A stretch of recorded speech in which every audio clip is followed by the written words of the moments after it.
Martineau. Des fois, quand on se sent contrarié, c'est peut-être parce qu'il touche à quelque chose.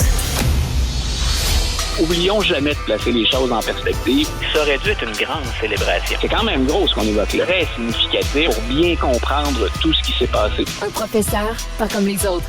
Lutte la liberté.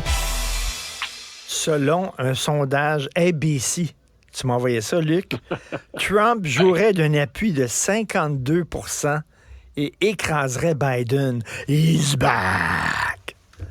C'est fou! Choisissez votre film d'horreur ou votre suspense préféré et je pense qu'on va réussir à le surpasser. Et ça peut laisser effectivement... ça peut effectivement vous empêcher de dormir éventuellement ou vous réjouir selon, parce que parmi nos auditeurs, il y a des deux camps où il y a des gens qui se réjouissent bien sûr de la montée de Donald Trump. Ce qui est d'abord prendre la peine de mentionner, c'est le seul sondage jusqu'à maintenant qui va dans cette direction. En même temps, ça coïncide avec, et ça, on en a discuté ensemble, ça coïncide avec une montée d'inquiétude ou d'angoisse des démocrates par rapport aux performances répétées et mauvaises de Joe Biden dans les sondages. Luc, on a un écart de 10 points. Si j'étais démocrate, je dirais comme Gilles Latulippe, faut placer Pépère. Faut placer Pépère. Avec Gilles Latulippe, il me vient d'autres images. Je pense que je préfère éviter. Je crois que j'ai le rire de son ancienne co-animatrice habituellement. Mais écoute, il y a des pressions là, et c'est de plus en plus sérieux. M. Biden lui dit non.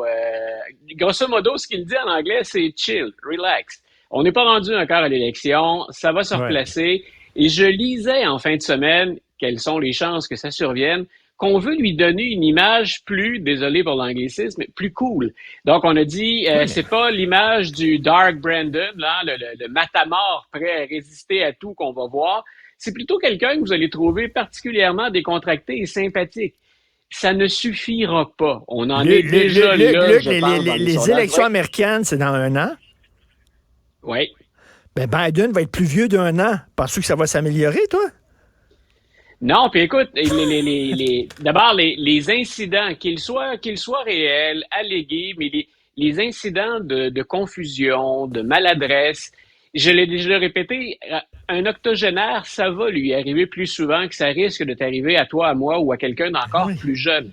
Mais ce que ça fait, c'est que ça vient entretenir une perception. Que l'on fasse de l'âgisme ou pas, de plus en plus de démocrates n'en veulent pas. Et si vous demandez aux Américains quel candidat suscite le plus d'enthousiasme, il n'y en a pas. Et c'est en partie ce qui explique que Donald Trump soit devant Joe Biden. À égalité, ça c'est au mieux pour Joe Biden, ou si le coup de sonde d'ABC devait s'avérer, écoute, c'est dramatique. On a un candidat qui a fait ce qu'il y a de pire en politique, qui est assailli par les poursuites judiciaires, dont l'ancien conseiller vient encore, ni plus ni moins, de traiter des anciennes membres de l'administration de pute, ou pas loin, Peter Navarro, pour ceux qui chercheraient l'origine de cette déclaration-là. On a ces gens-là, on a Giuliani, qui lui aussi multiplie les procès, les déclarations fantasques, et qui en plus est dans le rouge, tellement il ne parvient plus à se défendre.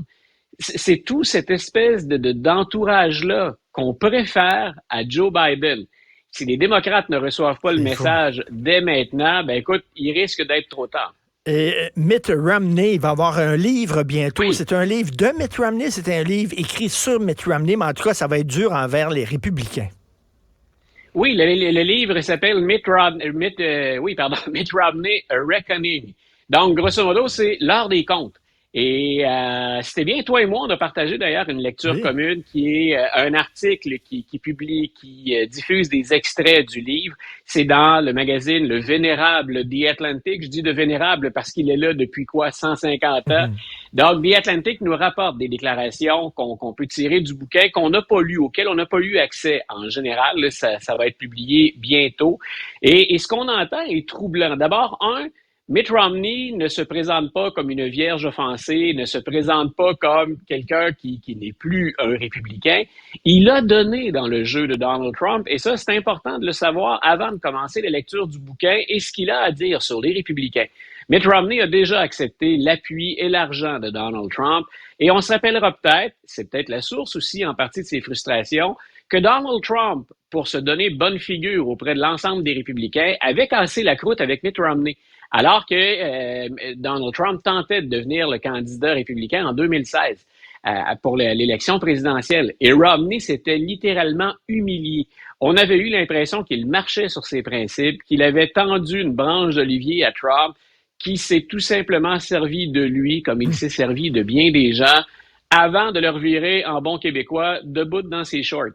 Donc, M. Romney était retourné chez lui, gros gens comme devant. Puis ensuite, il est devenu un de ces politiciens qui avait, je pense que je peux le dire comme ça, le luxe de se permettre de résister à Donald Trump. Quand votre circonscription n'est pas en péril, quand vous êtes le candidat qui assurément va être réélu, ça vous confère une marge de manœuvre. Dans les choses troublantes qu'on apprend dans l'article de The Atlantic, on apprend que Mitt Romney, parce qu'il s'oppose à Donald Trump et aux Trumpistes, craint pour sa sécurité personnelle, mais aussi pour celle de sa famille. Et il dit, il y a des gens au Sénat, il parle beaucoup des sénateurs républicains, parce que c'est là où il opère, il siège au Sénat. Et ce qu'il dit, c'est, il y a des gens qui me disent à moi, discrètement, à l'abri des micros et des regards, tu peux te permettre de dire ce que nous, on ne peut pas se permettre de dire. Et ça inclut, et c'est quelqu'un qui est difficile à ébranler, Mitch McConnell, le meneur républicain du Sénat. Et Mitt Romney, non seulement au plan politique, ne craint pas son siège, mais il paie 5 000 $ par mois pour que sa famille soit à l'abri d'attaques de quelqu'un qui défendrait Donald Trump. Ce que ça nous dit, c'est à quel point lui craint, mais en même temps, il est fortuné, M. Romney. Les fins de mois ne l'inquiètent pas trop. Mais ça veut dire qu'il y a d'autres personnes qui ont été menacées. Si Romney prend la peine d'avoir une sécurité personnelle, au-delà de la sécurité dont il jouit comme sénateur américain, parce qu'on protège les politiciens aux États-Unis, c'est sa famille qui le protège. Ça veut dire qu'il y a d'autres personnes au sein du Parti républicain qui ont été victimes de ce chantage ou de ce tordage. Des canailles. Et écoute, tu dis que The Atlantic a 150 ans. Tu sais que Joe Biden était camelot au tout début pour The Atlantic. C'est lui qui le pense. C'est lui qui le pensait. Merci beaucoup, Luc La Liberté. À demain. Salut, bonne journée. Salut. Alors, c'est tout le temps qu'il nous reste. Merci beaucoup pour la recherche, Florence Lamoureux. Merci pour la réalisation et la mise en onde de Jean-François Roy. C'est Benoît qui prend la relève. On se reparle demain à 8h30. Passez une excellente journée ensoleillée.